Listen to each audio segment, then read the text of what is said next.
Oo. Kailan at paano mo masasabi na ang isang kabataan ay empowered? When they already know their boundaries, especially in life, because in my situation, I realize that I am empowered when I know that I'm already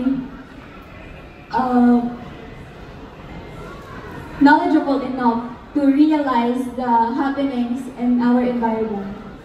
Medyo pakielaborate pa. Kailan at paano mo masasabi na ang isang kabataan ay empowered? When they know that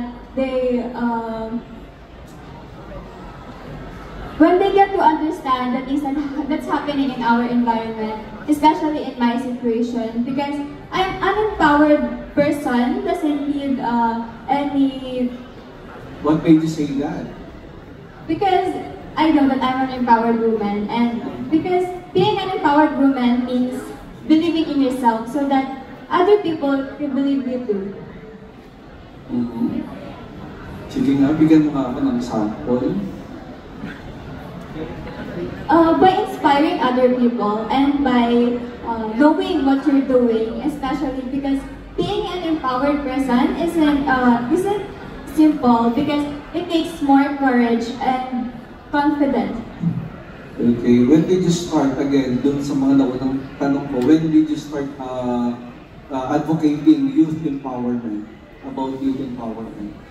I started advocating for youth empowerment for progress when I was in my senior high school, because I noticed how fast growing the numbers of teenage pregnancy in our school, and then it made me realize that what if I take an action for this problem, and maybe I can be the model of the youth in our school so that I can help them be knowledgeable about teenage pregnancy. In your own little way, meron ka na bang mga activities or actions na ginawa about teenage pregnancy?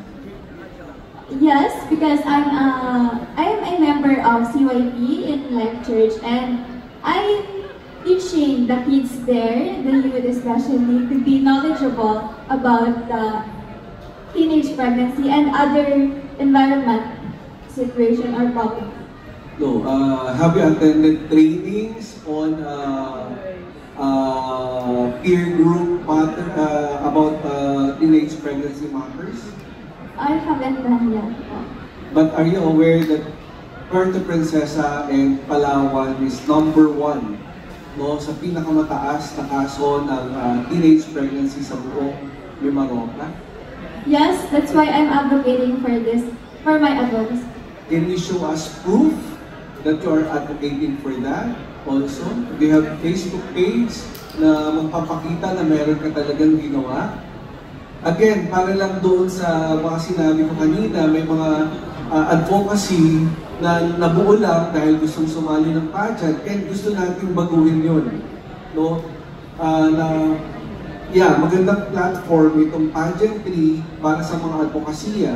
Pero sana galing sa puso at seryoso yung mga advocacies. No? Kaya pag hinanapan ka ba namin ng proof, papakita mo sa amin na meron kang mga nauna na activities na magpapatunay na ikaw talaga ay seryoso sa iyong advocacy about youth empowerment and para masugpo ang teenage pregnancy? Yes, I'm a member of CYP in our church, and still looking forward to joining more organizations, and I'm still applying to more organizations to join, even and regarding about youth and related to youth. Sige, bigyan mo kami ng sample. Ano yung sa tingin mo pinaka-negative impact kapag ang isang kabataan ay nabuntis na siya ay isang teenager pa lamang? They don't have enough courage more to pursue what they wanted in life. Okay, scientifically, sasabihin ko sa'yo, una dinidiscourage natin yun kasi yung reproductive system ng isang youth ay hindi pa ready to bear a child. Ganun lang muna kasimple. No? Kaya dapat hindi na talaga ang mga teenager hindi nag-engage sa mga premarital sex. Dahil pwede ninyong ikamatay. doon lang muna natin, simplihan lang muna natin. So, kung gagamitin mo yung platform na ito, at seryoso ka sa advokasya mo, so mag-research ka pa about that. Para makatulong ka sa pagpapababa ng kaso ng teenage pregnancy sa Palawan at Puerto Princesa. Yes, thank you. Good afternoon. Like being aware of our environmental problems and especially on themselves. What specific actions do you plan to execute or implement your advocacy? By implementing such activities, and I'm planning also to create an organization for my advocacy.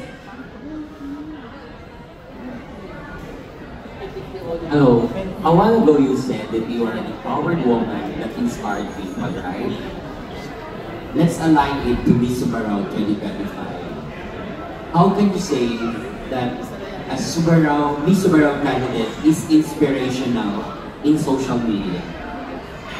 A Miss Subarao candidate can be inspirational in social media by being the role model, especially that social media nowadays has a positive and negative impact. So that a Miss Subarao candidate should implement or post something that isn't aligned on the negative sides, perhaps on the positive side, because being a part of this prestigious pageant isn't simple, because you're being witnessed all around the country. Thank you. Thank you.